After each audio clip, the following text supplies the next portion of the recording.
Hey, good morning, everyone. This is Melissa. Thanks for joining me again today. Just haven't been on my video, my recordings for a little bit here. So, what's new in my life? Let me tell you about it.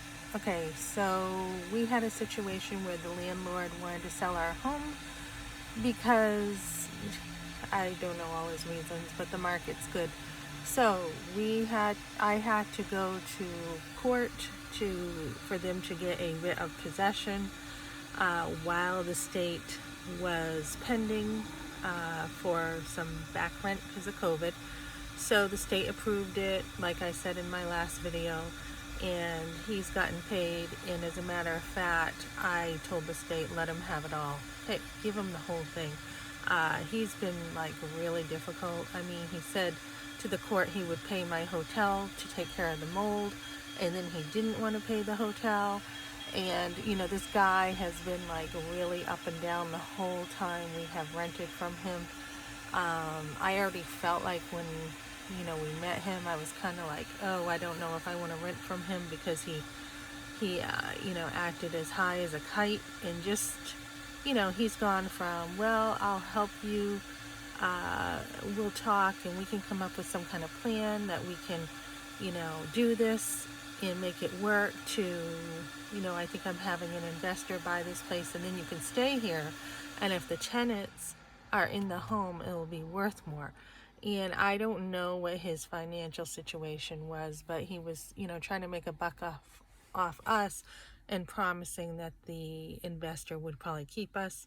That fell through because of taxes that I guess he had with his accountant that he couldn't sell last year. So last minute, we're here going to court, and I was going to appeal everything. And then I thought, the home had mold in it, and he tried to blame us for it.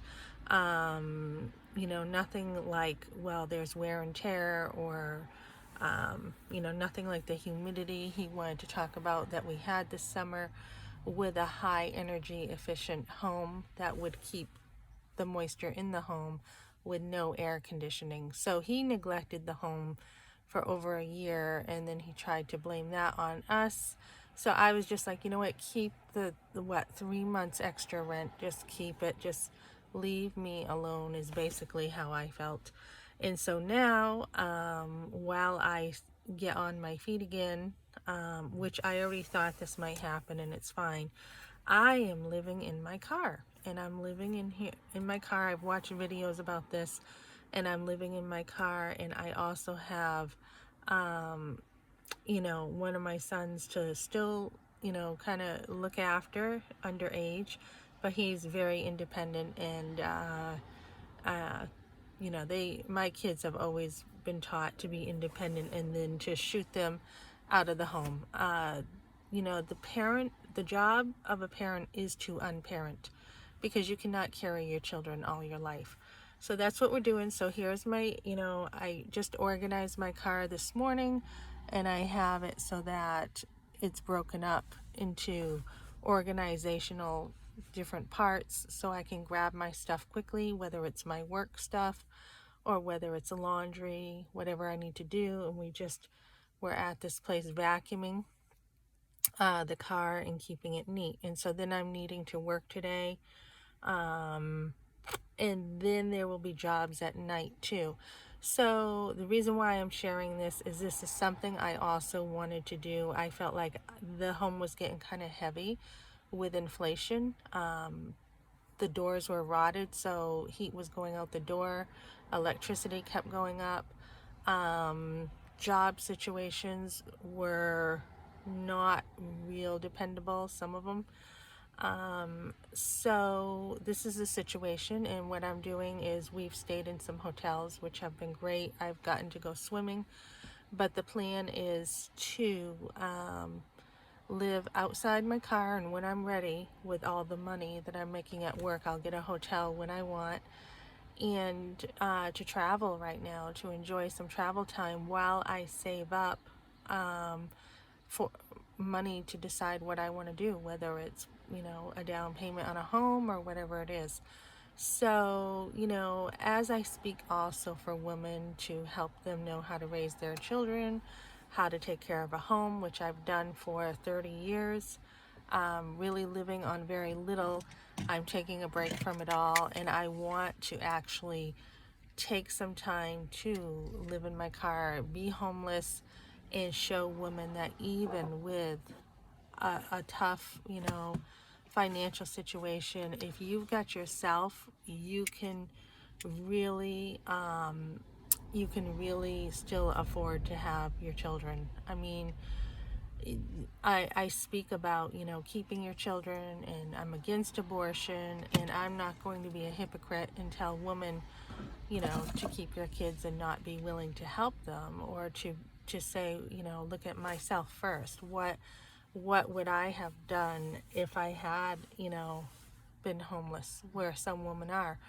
But I really feel like if you have your faith in God, and you're connected to churches, and you're connected to resources, which you can go anywhere and ask for help, which I've shared on my videos. If you're like the working poor, and or if your husband's low wage or whatever it is, and it's going to be exciting to me to share future videos of how I'm doing stuff, because I do believe that any woman can do this. She can still, if her boyfriend or whatever has left her, she can still make it. If she has no home, she can still make it.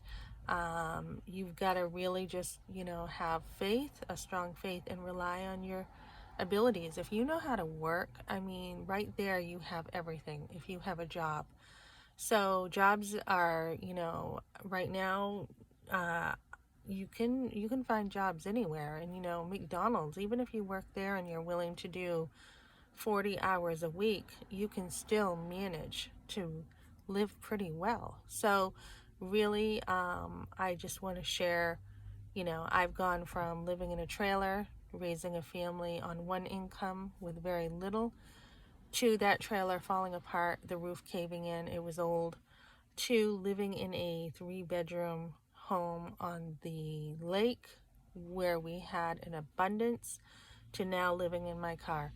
And growing up with materially, quite a bit, just with my grandmother pampering me and giving me stuff, and going to school and making sure, you know uh, I always had, the nicest, not the nicest, but nice clothes, and just not ever worrying about money, not ever feeling that I had to think about money, to, turning into a minimalist in the trailer, where I had to think about money quite a bit, and I had to work really hard at money. I mean, it was on my back carrying, my kids and the money situation and everything. So now, as I went into abundance, living in this house that we lived in, which I loved. So now what I'm doing is, I'm just thinking about this house where, at first I was overwhelmed with how nice it was, but I was so busy working, I didn't get to enjoy it as much as I had wanted to. But that's okay, because we ended up not staying as long as we thought we would. So that's fine.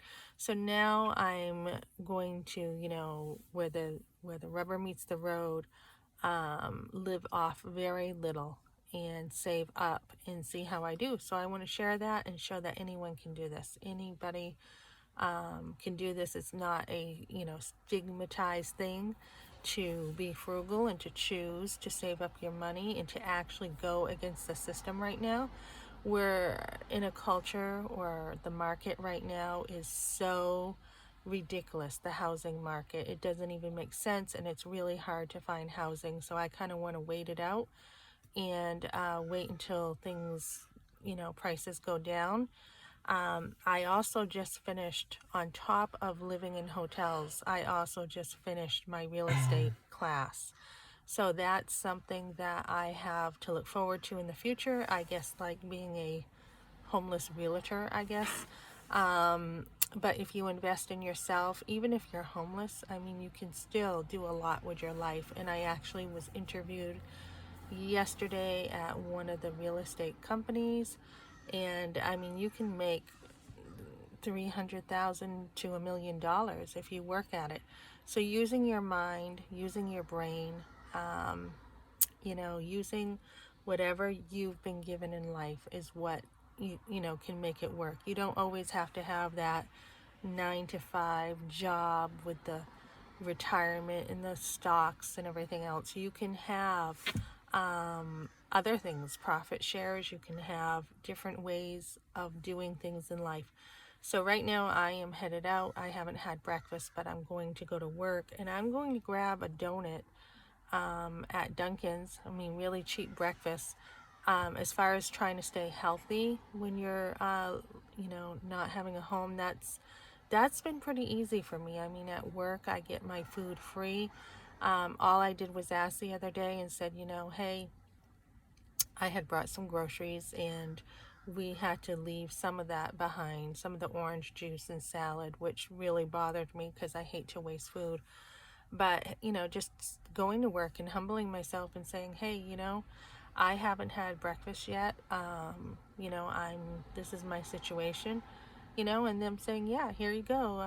Have an extra meal for free. And so I had like 3 meals that day for free, so that I could free up money to make sure it went to other things. So there's a million ways to do things. And like I said, I'm going to Dunkin's, and I'm not worried about having a donut today because the way I'm working right now, I'm working a lot and it's just going to burn off. And I'm actually looking forward to losing a little bit of this weight that I've gained too, with a real comfortable life, living in the home, not having to work as hard as I did when my kids were younger. I used to have to chase them around when they were little, and I burned a lot of fat that way. But now, living like this and taking that comfort away is actually going to be good for me because I'm going to have to work at things again. So I will keep you guys updated with how I'm doing it, and just want to be an example to women to say, hey, you don't have to think about money or your child. You can do both. Okay, thanks for joining me, guys.